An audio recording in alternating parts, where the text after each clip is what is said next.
नमस्कार। स्वागत है आप सभी का सुनो कहानी में। आप सुन रहे हैं मुंशी प्रेमचंद जी के द्वारा लिखा गया उपन्यास गबन, जिसे आवाज दी है मृत्युंजय मिश्रा ने। यदि आपने इसके पहले के भाग नहीं सुने हैं तो मेरा आपसे अनुरोध है कि पहले उन्हें जरूर सुन के आएं, उसके बाद ही अगले भाग की ओर बढ़ें। कहानी के पिछले भाग में हमने सुना कि रमानाथ ने रतन से पैसे वापस मंगाए, किंतु रतन ने पैसे वापस नहीं दिए। और साथ ही साथ हमने सुना कि रमानाथ को बहुत खरी खोटी सुननी पड़ी। अब आगे भाग 10। यदि इस समय किसी को संसार में सबसे दुखी, जीवन से निराश, चिंताग्नि में जलते हुए प्राणी की मूर्ति देखनी हो तो उस युवक को देखें जो साइकिल पर बैठा हुआ है और अल्फ्रेड पार्क के सामने से चला जा रहा है। इस वक्त अगर कोई काला सांप नजर आए तो वो दोनों हाथ फैलाकर उसका स्वागत करेगा और उसके विष को सुधा की तरह पिएगा, क्योंकि उसकी रक्षा सुधा से नहीं अब विष से हो सकती है।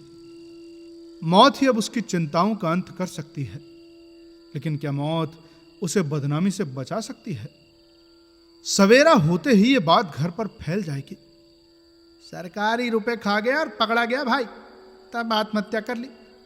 कुल में कलंक लगाकर मरने के बाद भी अपनी हंसी करा के चिंताओं से मुक्त हुआ तो क्या हुआ, लेकिन दूसरा उपाय ही क्या है? अगर वो इस समय जाकर जालपा से सारी स्थिति कह सुनाए तो वो उसके साथ अवश्य सहानुभूति दिखाएगी। जालपा को चाहे कितना ही दुख हो, पर अपने गहने निकालकर देने में एक क्षण का भी विलंब न करेगी। गहने को गिरवी रखकर वो सरकारी रुपए अदा कर सकता है। उसे अपना पर्दा खोलना ही पड़ेगा, इसके सिवा और कोई उपाय ही नहीं है।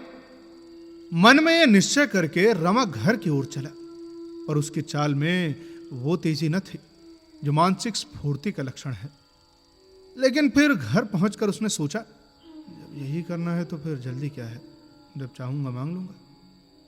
कुछ देर गपशप करता रहा, फिर खाना खाकर लेट गया। सहसा उसके जी में आया कि क्यों न चुपके से कोई चीज उठा ले जाऊं। कुल मर्यादा की रक्षा करने के लिए एक बार उसने ऐसा ही किया था। उसी उपाय से क्या वो प्राणों की रक्षा नहीं कर सकता? अपनी जबान से तो शायद वो कभी विपत्ति का हाल न कह सकेगा। इसी प्रकार आगा पीछा में पड़े हुए सवेरा हो जाएगा और फिर कुछ कहने का अवसर ही न मिलेगा। मगर उसे फिर शंका हुई, कहीं जालपा की आंख न खुल जाए, फिर तो उसके लिए त्रिवेणी के सिवा और कोई स्थान ही न रह जाएगा। जो कुछ भी हो, एक बार तो यह उद्योग अवश्य करना पड़ेगा। उसने धीरे से जालपा का हाथ अपनी छाती से हटाया और नीचे खड़ा हो गया। उसे ऐसा ख्याल हुआ कि जालपा हाथ हटाते ही चौंकी है, और फिर मालूम हुआ यह भ्रम मात्र था। उसे अब जालपा के सलूके की जेब में से चाबियों का गुच्छा निकालना था। देर करने का अवसर न था। नींद में भी निम्न चेतना अपना काम करती रहती है। बालक कितना ही गाफिल सोया हो, माता के चारपाई से उठते ही जाग पड़ता है। लेकिन फिर जब चाबी निकालने के लिए झुका तो उसे ऐसा जान पड़ा कि जालपा मुस्कुरा रही हो। उसने झट हाथ खींच लिया और लैंप के क्षीण प्रकाश में जालपा के मुख की ओर देखा, जो कोई सुखद स्वप्न देख रही थी। उसके स्वप्न सुख विलसित छवि देखकर उसका मन कातर हो उठा। इस सरला के साथ मैं ऐसा विश्वासघात करूं? अरे, जिसके लिए मैं अपने प्राणों को भेंट कर सकता हूं, उसी के साथ ये कपट। जालपा का निष्कपट स्नेहपूर्ण हृदय मानो उसके मुखमंडल पर अंकित हो रहा था। जिस समय इसे ज्ञात होगा इसके गहने फिर चोरी हो गए तो इसकी क्या दशा होगी? अरे, पछाड़ खाएगी, सिर के बाल नोचेगी। अरे, भला वो किन आंखों से उसका क्लेश देखेगा? अरे, मैंने इसे आराम ही कौन सा पहुंचाया है? किसी दूसरे से विवाह होता तो अब तक रत्नों से लज जाती। दुर्भाग्यवश इस घर में आई, जहां न कोई सुख है न आराम, उल्टे और रोना पड़ा। रमा फिर चारपाई पर लेटा रहा। उसी वक्त जालपा की आंखें खुल गईं। उसके मुख की ओर देखकर बोली, तुम कहां गए थे? मैं बड़ा अच्छा सपना देख रही थी। बड़ा बाग है और तुम दोनों उसमें टहल रहे हैं। इतने में तुम न जाने कहां चले जाते हो। और एक साधु आकर मेरे सामने खड़ा हो जाता है। बिल्कुल देवताओं का सा उसका स्वरूप था। वो मुझसे कहता है, बेटी बेटी, मैं तुझे वर देने आया हूं, मांग, क्या मांगती है? तो मैं तुम्हें इधर उधर खोज रही हूं कि तुमसे कुछ पूछूं कि क्या मांगू, मगर तुम हो कि दिखाई नहीं देते। मैं सारा बाग छान आई, पेड़ों पर झांक कर देखा, मगर तुम जाने कहाँ चले गए हो। बस इतने में नींद खुल गई, वरदान न मांगने पाई। रमा ने मुस्कुराते हुए कहा, क्या वरदान मांगती? मांगती जो जी में आता वो मांगती। तुम्हें क्यों बता दूं? नहीं बताओ भाई, शायद तुम बहुत सा धन मांगती। अरे धन को तुम बहुत बड़ी चीज समझते होगे, मैं तो कुछ नहीं समझती। हाँ मैं तो समझता हूँ, निर्धन रहकर जीना मरने से भी बदतर है। मैं अगर किसी देवता को पकड़ पाऊं तो बिना काफी रुपए ले न मानूं। मैं सोने की दीवार नहीं खड़ा करना चाहता, न रॉकफेलर और कार्नेगी बनने की मेरी इच्छा है। मैं तो केवल उतना धन चाहता हूं कि जरूरत की मामूली चीजों के लिए तरसना न पड़े। बस कोई देवता मुझे 5 लाख दे दे तो फिर मैं उससे कुछ न मांगूंगा। हमारे ही गरीब मुल्कों में ऐसे कितने ही रईस हैं, सेठ हैं, ताल्लुकदार हैं जो 5 लाख एक साल में खर्च करते हैं, बल्कि कितने तो ऐसे हैं कि माहवार खर्च 5 लाख होगा। मैं तो इसमें 7 जीवन काटने को तैयार हूं, मगर मुझे कोई इतना भी नहीं देता। अच्छा बताओ ना, तुम क्या मांगती? अच्छे अच्छे गहने? जालपा ने त्योरियां चढ़ाकर कहा, क्यों चिढ़ाते हो मुझे? क्या मैं गहनों पर और स्त्रियों से ज्यादा जान देती हूँ? मैंने तो तुमसे कभी आग्रह नहीं किया था। अगर तुम्हें जरूरत हो तो आज इन्हें उठा ले जाओ, मैं तो खुशी से दे दूंगी। रमा ने मुस्कुरा कर कहा, तो फिर बतलाती क्यों नहीं? अरे मैं यही मांगती कि मेरा स्वामी सदा मुझसे प्रेम करता रहे, उनका मन कहीं मुझसे फिरे ना। रमा ने हंसकर कहा, तो क्या तुम्हें इसकी भी शंका है? तुम देवता भी होते तो शंका होती, और फिर तुम तो आदमी हो। मुझे तो ऐसी कोई स्त्री न मिली जिसने अपने पति की निष्ठुरता का दुखड़ा न रोया हो। 1-2 साल तो वो खूब प्रेम करते हैं, फिर न जाने क्यों उन्हें स्त्री से अरुचि हो जाती है, मन चंचल होने लगता है। औरत के लिए इससे बड़ी विपत्ति नहीं। उस विपत्ति से बचने के सिवा मैं और क्या वरदान मांगती? ये कहते हुए जालपा ने पति के गले में बाहें डाल दी और प्रणय संचित नेत्रों से देखते हुए बोली, सच बताना, तुम अभी भी मुझे वैसे ही चाहते हो ना, जैसे जैसे पहले चाहते थे? देखो सच कहना, बोलो ना।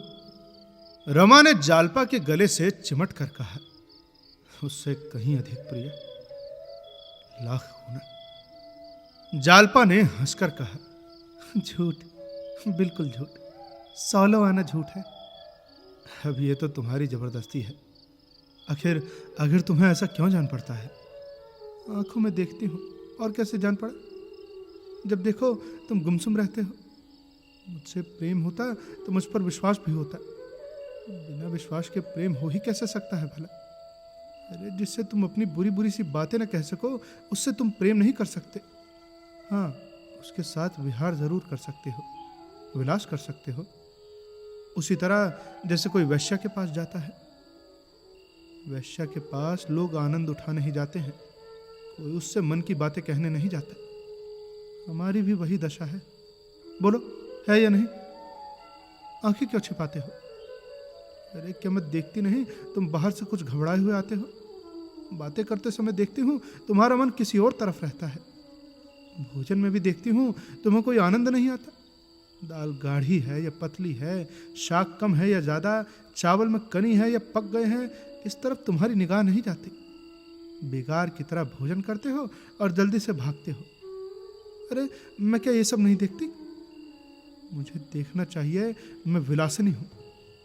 इसी रूप में तो तुम मुझे देखते हो। मेरा काम है विहार करना, विलास करना, आनंद करना। मुझे तुम्हारी चिंताओं से क्या मतलब? अगर ईश्वर ने वैसा हृदय नहीं दिया तो क्या करूं? मैं समझती हूं जब मुझे जीवन ही व्यतीत करना है, जब मैं केवल तुम्हारे मनोरंजन की ही वस्तु हूं, तो क्यों अपनी जान विपत्ति में डालूं? जालपा ने रमा से कभी दिल खोलकर बात न की थी। वो इतनी विचारशील है, उसने अनुमान ही न किया था। वो उसे वास्तव में रमणी ही समझता था। अन्य पुरुषों की भांति वो भी पत्नी को इसी रूप में देखता था। वो उसके यौवन पर मुग्ध था। उसकी आत्मा का स्वरूप देखने की तो उसने कभी चेष्टा ही न की। शायद वो समझता था कि इसमें आत्मा है ही नहीं। अगर वो रूप लावण्य की राशि न हो तो कदाचित वो उससे बोलना भी पसंद न करता। उसका सारा आकर्षण, उसकी सारी आसक्ति केवल उसके रूप पर थी। वो समझता था कि जालपा इसी में प्रसन्न है। अपनी चिंताओं के बोझ से वो उसे दबाना नहीं चाहता था। पर आज उसे ज्ञात हुआ कि जालपा उतने ही चिंतनशील है जितना वो खुद था। इस वक्त उसे अपनी मनोव्यथा कह डालने का बहुत ही अच्छा अवसर मिला था। पर हाय संकोच, इसने फिर उसकी जबान बंद कर दी। जो बातें वो इतने दिनों तक छिपाए रहा, वो अब कैसे कहे? क्या ऐसा करना जालपा के आरोपित आक्षेपों को स्वीकार करना ना होगा? हां, उसकी आंखों से आज भ्रम का पर्दा उठ गया। उसे ज्ञात हुआ कि विलास पर प्रेम का निर्माण करने की चेष्टा करना उसका अज्ञान था। रमा इन्हीं विचारों में पड़ा पड़ा सो गया। उस समय आधी रात से ऊपर गुजर गई थी। सोया तो इसी सबब से था कि बहुत सवेरे उठ जाऊंगा, पर नींद खुली तो कमरे में धूप की किरणें आकर उसे जगा रही थी। वो चटपट उठा और बिना मुंह हाथ धोए कपड़े पहनकर जाने को तैयार हो गया। वो रमेश बाबू के पास जाना चाहता था। अब उनसे यह कथा कहनी ही पड़ेगी। स्थिति का पूरा ज्ञान हो जाने पर वो कुछ न कुछ सहायता करने पर तैयार हो जाएंगे। जालपा उस समय भोजन बनाने की तैयारी कर रही थी। रमा को इस भांति जाते देखकर प्रश्न सूचक नेत्रों से देखा। रमा के चेहरे पर चिंता, भय, चंचलता और हिंसा मानो बैठी घूर रही थी। एक क्षण के लिए वो बेसुध सी हो गई। एक हाथ में छुरी और दूसरे में करेला लिए हुए द्वार की ओर ताकती रही। आखिर बात क्या है, उसे कुछ बताते क्यों नहीं? अरे वो और कुछ न कर सके, हमदर्दी तो कर सकती है। उसके जी में आया कि पुकार कर पूछूं कि आखिर क्या बात है। उठकर द्वार तक आई भी, और रमा सड़क पर दूर निकल गया था। उसने देखा कि वो बड़ी तेजी से चला जा रहा है, जैसे कि सनक गया हो। न दाहिनी ओर ताकता है न बाईं ओर, केवल सिर झुकाए पथिकों से टकराता, पैर गाड़ियों की परवाह न करता हुआ भागा चला जा रहा था। आखिर में वो लौटकर फिर तरकारी काटने लगी, पर उसका मन उसी ओर लगा हुआ था। क्या बात है, क्यों मुझसे इतना छिपाते हैं? रमा रमेश के घर पहुंचा तो 8 बज गए थे। बाबू साहब चौकी पर बैठे संध्या कर रहे थे। इन्हें देखकर इशारे से बैठने को कहा। कोई आध घंटे में संध्या समाप्त हुई। बोले, अरे क्या अभी हाथ मुंह भी नहीं धोया? अरे यार, यही लीचड़पन मुझे पसंद नहीं है। अरे तुम और कुछ करो या ना करो, बदन की सफाई तो करते रहो। क्या हुआ, रुपए का कुछ प्रबंध हुआ? रमानाथ, इसी फिक्र में तो आपके पास आया हूं। अरे यार, तुम भी बड़े अजीब आदमी हो। अपने बाप से कहते हुए तुम्हें क्यों शर्माती है भला? यही ना होगा कि तुम्हें कुछ ताने देंगे, लेकिन इस संकट से तो छूट जाओगे। अरे उनसे सारी बातें साफ साफ कह दो। ऐसी दुर्घटनाएं अक्सर हो जाया करती हैं भाई, इसमें डरने की क्या बात है? नहीं कहो तो चलो मैं चलकर कह दूं। रमानाथ, अरे उनसे कहना होता तो अब तक मैं कह चुका होता। क्या आप कुछ बंदोबस्त नहीं कर सकते? अरे कर क्यों नहीं सकता, पर करना नहीं चाहता। ऐसे आदमी के साथ मुझे कोई हमदर्दी नहीं हो सकती। अरे भला तुम जो बात मुझसे कह सकते हो क्या उनसे नहीं कह सकते? मेरी सलाह मानो, उनसे जाकर कह दो। अगर वो रुपए न देंगे तब मेरे पास आना। रमा को अब और कुछ कहने का साहस न हुआ। लोग इतनी घनिष्ठता होने पर भी इतने कठोर हो सकते हैं। वो यहां उठा, पर उसे कुछ सुझाई न देता था। चुवैया में आकाश से गिरते हुए जल बिंदुओं की जो दशा होती है, वह इस समय रमा की हुई। 10 कदम तेजी से आगे चलता तो फिर कुछ सोचकर रुक जाता और 10-5 कदम पीछे लौट जाता। कभी इस गली में घुस जाता तो कभी उस गली में। सहसा उसे एक बात सूझी, क्यों न जालपा को एक पत्र लिखकर अपनी सारी कठिनाइयां कह सुना। मुंह से तो वो कुछ न कर सकता था, पर कलम से लिखने में उसे कोई मुश्किल नहीं होती थी। पत्र लिखकर जालपा को दे दूंगा और बाहर के कमरे में आ बैठूंगा। अब इससे सरल और हो ही क्या सकता है। वो भागा हुआ घर आया और तुरंत पत्र लिखा। प्रिय, भला क्या कहूं, किस विपत्ति में फंसा हुआ हूं। अगर 1 घंटे के अंदर 300 रुपए का प्रबंध न हो गया तो हथकड़ियां पड़ जाएंगी, हथकड़ियां। मैंने बहुत कोशिश की कि किसी से उधार ले लूं, किंतु कहीं न मिल सके। अगर तुम अपने 2-1 जेवर दे दो तो मैं गिरो रखकर काम चला लूं। जो ही रुपए हाथ आएंगे छुड़ा दूंगा। अगर मजबूरी ना पड़ती तो तुम्हें कष्ट न देता। ईश्वर के लिए रुष्ट न होना, मैं बहुत जल्दी छुड़ा दूंगा। अभी यह पत्र समाप्त न हुआ था कि रमेश बाबू मुस्कुराते हुए आकर बैठ गए और बोले, कहा उनसे तुमने? रमा ने सिर झुकाकर कहा, नहीं, अभी तो मौका नहीं मिला। अरे तो क्या 2-4 दिन में मौका मिलेगा? मैं तो डरता हूं कि कहीं आज भी तुम यूं खाली हाथ ना चले जाओ, नहीं तो गजब हो जाएगा, बता देता हूं। रमानाथ, अरे जब उनसे मांगने का निश्चय कर ही लिया तो अब क्या चिंता है। और अगर आज मौका मिले तो जरा रतन के पास चले जाना। उस दिन मैंने कितना जोर देकर कहा था, लेकिन मालूम होता है तुम तो भूल ही गए भाई। भूल तो नहीं गया, लेकिन उनसे कहते जरा शर्म आती है। अपने बाप से कहते भी शर्म आती है। अरे अगर अपने लोगों में संकोच न होता तो आज हमारी ये दशा क्यों होती। रमेश बाबू चले गए तो रमा ने पत्र उठाकर जेब में डाला और उसे जालपा को देने के लिए निश्चय करके घर में गया। जालपा आज किसी महिला के घर जाने को तैयार थी। थोड़ी देर हुई बुलावा आया था। उसने अपनी सबसे सुंदर साड़ी पहनी थी, हाथों में जड़ाऊ कंगन शोभा दे रहे थे और गले में चंद्रहार। आईना सामने रखे हुए कानों में झुमके पहन रही थी। रमा को देखकर बोली, तुम आज सवेरे कहां चले गए थे? हाथ मुंह तक न धोया। दिन भर तो बाहर रहते ही हो, शाम सवेरे तो घर पर रहा करो। तुम नहीं रहते तो घर सूना सूना सा लगता है। मैं भी सोच ही रही थी कि मुझे मैके जाना पड़े तो जाऊं या न जाऊं। मेरा जी तो वहां बिल्कुल न लगे। रमानाथ, तुम तो कहीं जाने को तैयार बैठी हो।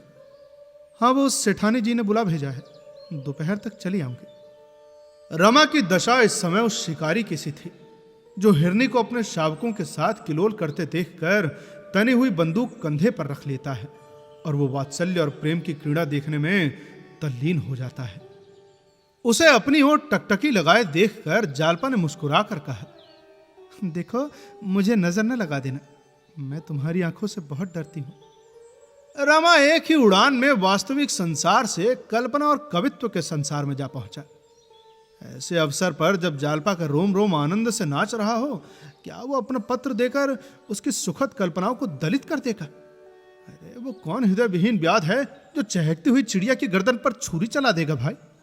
अरे वो कौन अरसिक आदमी है जो किसी प्रभात कुसुम को तोड़कर पैरों में कुचल डालेगा? रमा इतना हृदय विहीन, इतना अरसिक नहीं है। वो जालपा पर इतना बड़ा आघात नहीं कर सकता। उसके सिर कैसी विपत्ति क्यों न पड़ जाए, उसकी कितनी बदनामी क्यों न हो, उसका जीवन ही क्यों न कुचल दिया जाए, पर वो इतना निष्ठुर नहीं हो सकता। उसने अनुरक्त होकर कहा, नजर तो न लगाऊंगा, मगर हाँ, हृदय से लगा लूंगा। इसी एक वाक्य में उसकी सारी चिंताएं, सारी बाधाएं विसर्जित हो गईं।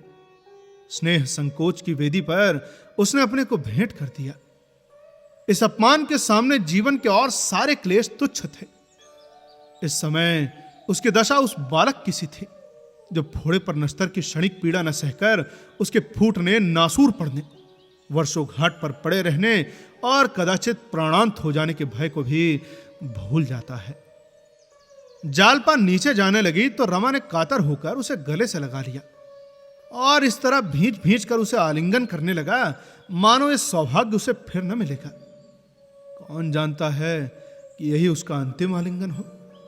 उसके करपाश मानो रेशम के सहस्त्रों तारों से संगठित होकर जालपा से चिमट गए थे, मानो कोई मरणासन्न कृपण अपने कोष की कुंजी मुट्ठी में बंद किए हो और प्रतिक्षण मुट्ठी कठोर पड़ती जाती हो कि मुट्ठी को बलपूर्वक खोल देने से ही उसके प्राण न निकल जाएंगे। सहसा जालपा बोली, मुझे कुछ रुपए दे दो, शायद वहां कुछ जरूरत पड़े। रमा ने चौंक कर कहा, रुपए? रुपए तो इस वक्त नहीं है। अरे हैं, मुझसे बहाना न करो, बस मुझे 2 रुपए दे दो, और ज्यादा नहीं चाहती। यह कहकर उसने रमा की जेब में हाथ डाल दिया और कुछ पैसों के साथ वो पत्र भी निकाल लिया। रमा ने हाथ बढ़ाकर पत्र को जालपा के हाथ से छीनने की चेष्टा करते हुए कहा, अरे ये कागज मुझे दे दो, सरकारी कागज है। जालपा, किसका खत है, बताओ तो। जालपा ने तय किए हुए पुर्जे खोलकर कहा, ये सरकारी कागज है, झूठे कहीं के, तुम्हारा ही तो लिखा है। रमानाथ, अरे यार दे दो ना, क्यों परेशान करती हो। रमा ने फिर कागज छीन लेना चाहा, पर जालपा ने हाथ पीछे फेर कर कहा, मैं बिना पढ़े ना दूंगी, कह दिया ना, ज्यादा जिद करोगे तो फाड़ डालूंगी। रमानाथ, अच्छा तो फाड़ डालो, तब तो मैं जरूर पढ़ूंगी। उसने 2 कदम पीछे हटकर फिर खत को खोला और पढ़ने लगी। रमा ने फिर उसके हाथ से कागज छीनने की कोशिश की। उसे ऐसा जान पड़ा कि आसमान फट पड़ा है, मानो कोई भयंकर जंतु उसे निगलने के लिए बढ़ा चला आता है। वो धड़ धड़ करता हुआ ऊपर से उतरा और घर से बाहर निकल गया। अरे कहां छिप जाए कि कोई उसे देख न सके। उसकी दशा वही थी जो किसी नंगे आदमी की होती है। वो सिर से पांव तक कपड़े पहने हुए भी नंगा था। सारा पर्दा खुल गया, उसकी सारी कपट लीला खुल गई। जिन बातों को छिपाने की उसने इतने दिनों तक चेष्टा की, जिनको गुप्त रखने के लिए उसने कौन कौन सी कठिनाइयां नहीं झेली, उन सबों ने आज मानो उसके मुंह पर कालिख पोत दी। वो अपनी दुर्गति अपनी आंखों से नहीं देख सकता। जालपा की सिसकियां, पिता की झिड़कियां, पड़ोसियों की कानाफूसियां सुनने की अपेक्षा मर जाना कहीं आसान होगा। जब कोई संसार में न रहेगा तो उसे इसकी क्या परवाह होगी कि कोई उसे क्या कह रहा है। हाय राम, केवल 300 रुपए के लिए उसकी इतना सर्वनाश हुआ जा रहा है। लेकिन जब ईश्वर की यही इच्छा है तो वो क्या कर सकता है। अरे प्रियजनों की नजरों से गिर कर जिए तो भला क्या जिए। भला जालपा उससे कितना नीच, कितना कपटी, कितना धूर्त, कितना गपोड़िया समझ रही होगी। अरे क्या वो अपना मुंह से दिखा सकता है? क्या संसार में कोई ऐसी जगह नहीं है जहां वो नए जीवन का सूत्रपात कर सके, जहां वो संसार से अलग थलग सबसे मुंह मोड़कर अपना जीवन काट सके, जहां वो इस तरह छिप जाए कि पुलिस उसका पता ना पा सके। गूंगे की गोद के सिवा ऐसी जगह और कहां थी। यदि जीवित रहा तो 1-2 महीने में अवश्य ही पकड़ लिया जाएगा। उस समय उसकी क्या दशा होगी। वो हथकड़ियां और बेड़ियां पहने अदालत में खड़ा होगा। सिपाहियों का एक दल उसके ऊपर सवार होगा। सारे शहर में लोग तमाशा देखने जाएंगे। जालपा भी जाएगी, रतन भी जाएगी, उसके पिता, संबंधी, मित्र, अपने पराए सभी भिन्न भिन्न भावों से उसकी दुर्दशा का तमाशा देखेंगे। नहीं, अपनी मिट्टी यों न खराब करेगा। इससे कहीं अच्छा है कि वो डूब मरे। मगर फिर ख्याल आया कि जालपा किसकी होकर रहेगी। हाय राम, मैं अपने साथ उसे भी ले डूबा। बाबूजी और अम्मा जी तो रो धोकर सब्र कर लेंगे, पर उसकी रक्षा कौन करेगा। क्या वो छिपकर नहीं रह सकता? क्या शहर से दूर किसी छोटे से गांव में वो अज्ञातवास नहीं कर सकता? संभव है कि कभी जालपा को उस पर दया आ जाए, उसके अपराधों को क्षमा कर दे। संभव है कि उसके पास धन भी हो जाए, पर यह असंभव है कि वो उसके सामने अब आंखें सीधी कर सके। न जाने इस समय उसकी क्या दशा होगी। शायद मेरे पत्र का आशय समझ गई हो, शायद परिस्थिति का उसे कुछ ज्ञात हो गया हो, शायद उसने अम्मा को मेरा पत्र दिखाया हो और दोनों घबराई हुई मुझे खोज रही हो। शायद पिताजी को बुलाने के लिए लड़कों को भेजा गया हो। चारों तरफ मेरी तलाश हो रही होगी, कहीं कोई इधर भी ना आता हो।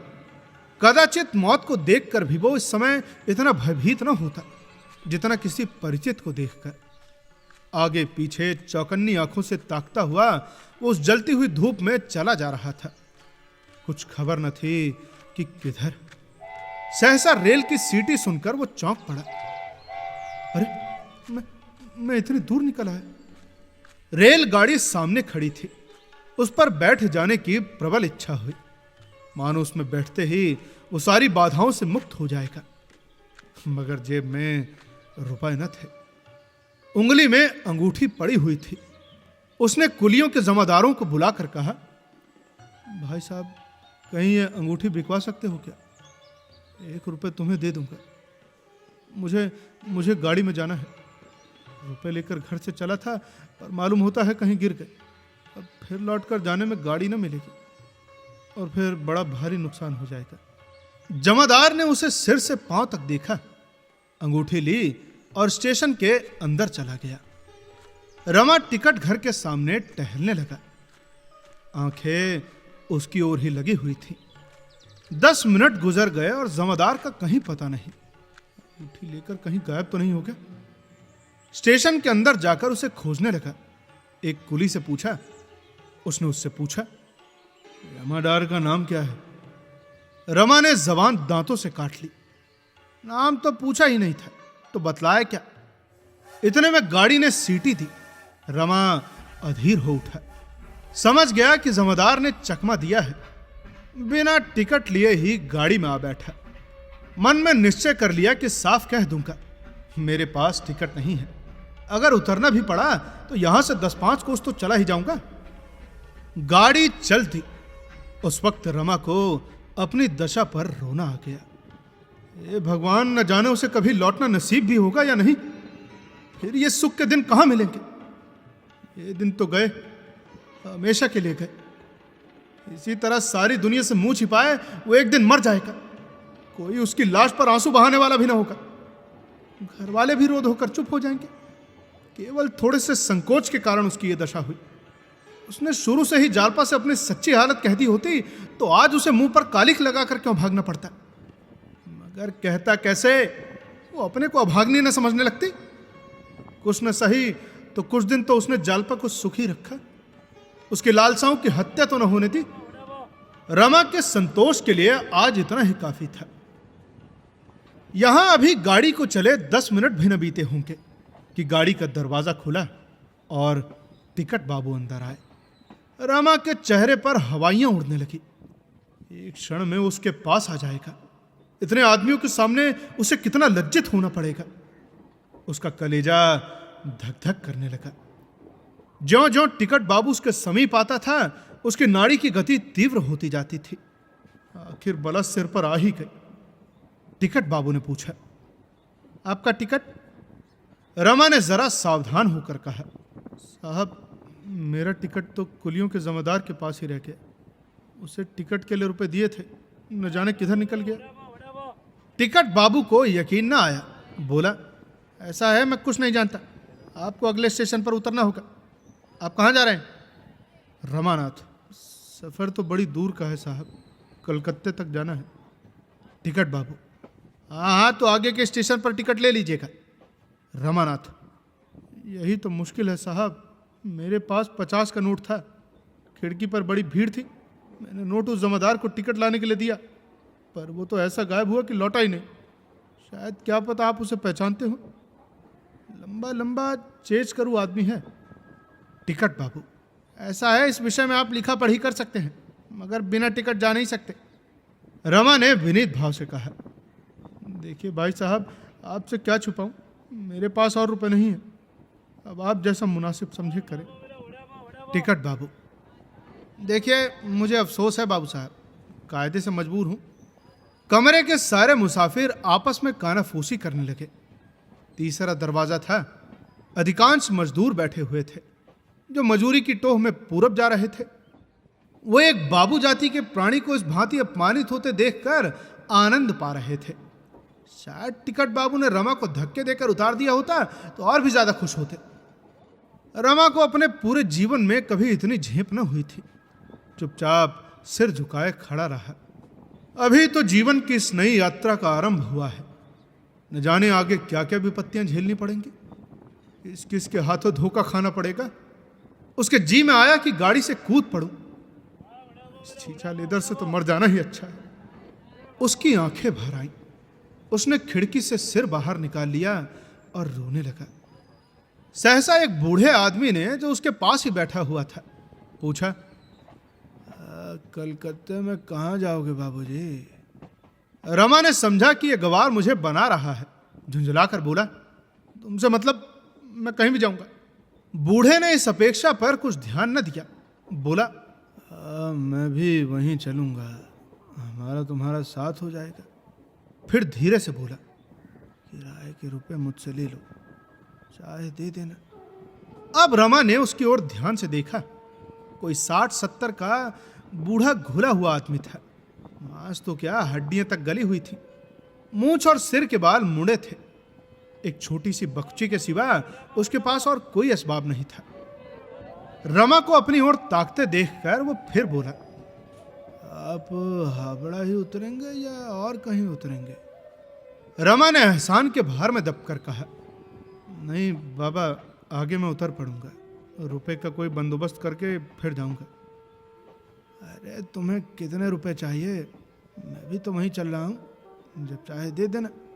क्या मेरे 10-5 रुपए लेकर भाग जाओगे? कहाँ घर है?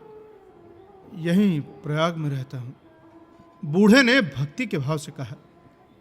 अरे बेटा, धन्य है प्रयाग, धन्य है। मैं भी त्रिवेणी का स्नान करके आ रहा हूँ।